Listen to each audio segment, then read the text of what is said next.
மாவட்டம் பள்ளிப்பாளையத்தில் பணத்திற்காக பல ஆண்டுகளாக கிட்னி விற்பனை செய்யப்பட்டதை விசாரணைக்குழு உறுதி செய்த நிலையில் 6 பேர் கிட்னியை பறிகொடுத்தது முதற்கட்ட விசாரணையில் தெரிய வந்திருக்கிறது.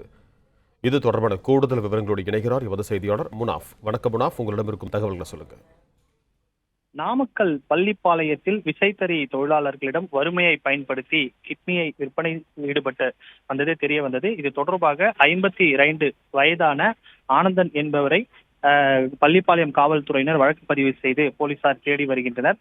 இந்த நிலையில நாமக்கல் மாவட்டம் பள்ளிப்பாளையத்தில் இந்த கிட்னி விற்பனை தொடர்பாக பெண்ணின் வீடியோ வெளியான நிலையில் ஊரக நலப்பணி இணை இயக்குநர் தலைமையில் விசாரணை குழு அமைக்கப்பட்டது. விசாரணையில் நாமக்கல் மாவட்டத்தில் மொத்தம் 6 பேர் இந்த கிட்னி விற்பனையில் ஈடுபட்டு வந்தது தெரிய வந்தது. 6 நபர்களில் 5 நபர்கள் போலியான முகவரியை பயன்படுத்தி இருப்பது விசாரணையில் தெரிய வந்திருக்கிறது. பாதிப்புக்குள்ளான ஒரு பெண்ணிடமிருந்து வாக்குமூலம் பெறப்பட்டிருக்கிறது. பாதிக்கப்பட்டுள்ள பெண்ணை அணுகி கிட்னி திருட்டு கும்பல் அவர்களுக்கு போலியான சான்றிதழ்களை தயாரித்து கொடுத்துள்ளனர். அது மட்டுமல்லாமல் சிறுநீரகம் தானமாக பெறுவர்களின் உறவினர்கள் என்ற முறையில் இந்த சான்றிதழ்கள் தயாரிக்கப்பட்டிருக்கிறது. அது மட்டுமல்லாமல் சிறுநீரக தானத்திற்கு அமைக்கப்பட்ட மருத்துவ குழு முதலாக பெண்ணை நிராகரிக்கப்பட்ட நிலையில் 2வது முறையாக சிறுநீரக காரணம் காட்டி இந்த விசாரணை குழுவானது தீவிரப்படுத்தப்பட்டிருக்கிறது.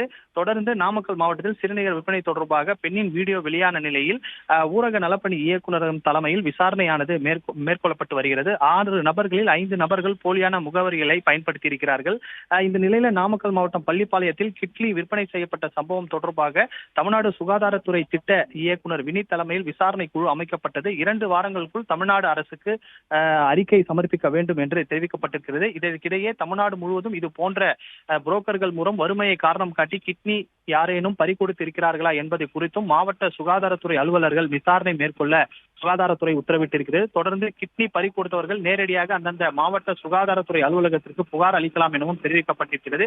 கிட்னி பறிகொடுத்தவரின் முக்கிய அந்த புகார் ரகசியம் காக்கப்படும் எனவும் சுகாதாரத்துறை தரப்பில் தெரிவிக்கப்பட்டிருக்கிறது. இந்த நிலையில நாமக்கல் மாவட்டத்தில் இந்த கிட்னி விற்பனை தொடர்பாக பெண்ணின் வீடியோ வெளியான நிலையில 6 நபர்கள் 5 நபர்கள் இந்த போலியான முகவரியை பயன்படுத்தி இருப்பது விசாரணையில் தெரிய வந்திருக்கிறது.